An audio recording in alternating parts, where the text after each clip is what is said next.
विचारों का जीवन में कितना महत्व होता है, आज इस कहानी के माध्यम से समझेंगे। एक गांव में एक लड़की होती है जिसकी शादी उसके पिताजी नदी पार किसी लड़के से तय कर देते हैं। अब शादी से कुछ दिन पहले ही लड़की को एक रोग हो जाता है। उस रोग के बारे में किसी को पता ही नहीं होता। उसके पिता डॉक्टर, वैद्य, हकीम सबको दिखाते हैं, पर कोई भी जान नहीं पाता कि उसको हुआ क्या है। वो लड़की खाना खाना छोड़ देती है, पानी पीना छोड़ देती है, दिन पे दिन सूखना शुरू कर देती है। एक दिन दुखी होकर पिताजी अपने गुरु के पास जाते हैं, उनको लेके आते हैं, उन्हें सारी बात बताते हैं। गुरुजी उसके पास आते हैं। गुरुजी कहते हैं, बेटा जब तुम बीमार होना शुरू हुई थी उससे पहले कहाँ गई थी? तो वो लड़की बताती है कि मैं अपनी सहेली के साथ छत पर बैठी हुई थी, नदी पार ऊँटों के ऊपर रुई से लदे हुए बोरे जा रहे थे। मेरी सहेली ने मुझसे कहा कि ये तेरे ससुराल में जा रहे हैं और तेरे ससुराल वाले तुझसे सूत कटवाएंगे। तब से मेरे दिमाग में डर बैठ गया है गुरुजी। गुरुजी को बात समझ में आ गई। गुरुजी ने कहा कि इसकी बीमारी का इलाज मेरे पास है, मैं इसका इलाज कर दूंगा।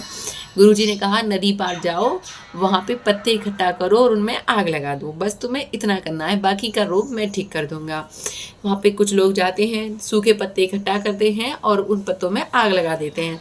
जब उनमें आग लग जाती है तो एक आदमी आके उस लड़की से कह देता है कि देख, तेरी जो ससुराल में जो सूत के लिए जो रुई गई थी उसमें आग लग गई, वो गोदाम पूरा जल गया, अब तुझे सूत नहीं काटना पड़ेगा। वो लड़की को भरोसा नहीं होता। वो छत पे चढ़ के देखती है तो नदी पार से धुआं उठता है। वो देखती है कि अरे सच में ही गोदाम में आग लग गई। उसे भरोसा हो जाता है कि चलो चलो चलो, अब मुझे सूत नहीं काटना पड़ेगा। उसके मन का डर निकल जाता है। अब वो बिना दवा के, बिना गोली के अपने आप ठीक होना शुरू हो जाती है।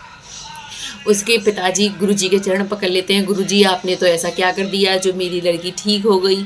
मेरी लड़की को तो मैंने कहाँ कहाँ दिखाया था, मैं तो बहुत परेशान था कि इस बीमारी की वजह से इसके ससुराल वाले शादी न तोड़ दें।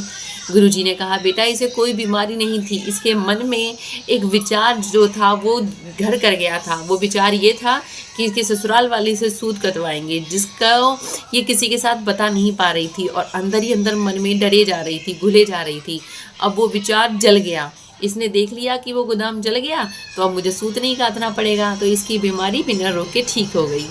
तो ये था इस कहानी का शीर्षक कि हम जो सोचते हैं हमारे साथ हमारा शरीर वैसा ही करना शुरू कर देता है। इसलिए अच्छा सोचें, जीवन में अच्छा ही होगा। हम जब भी कभी किसी परिस्थिति में फंस जाते हैं तो वहाँ पे खुद को अच्छे विचारों से प्रेरित करें, अच्छी अच्छी बातें सीखें, अच्छी अच्छी किताबें पढ़ें। उन्हें पढ़ने से दिमाग में अच्छे थॉट्स आते हैं, अच्छे थॉट से अच्छी विचार प्रेरित होते हैं और अच्छे विचारों से अच्छा जीवन बनता है। राधे राधे।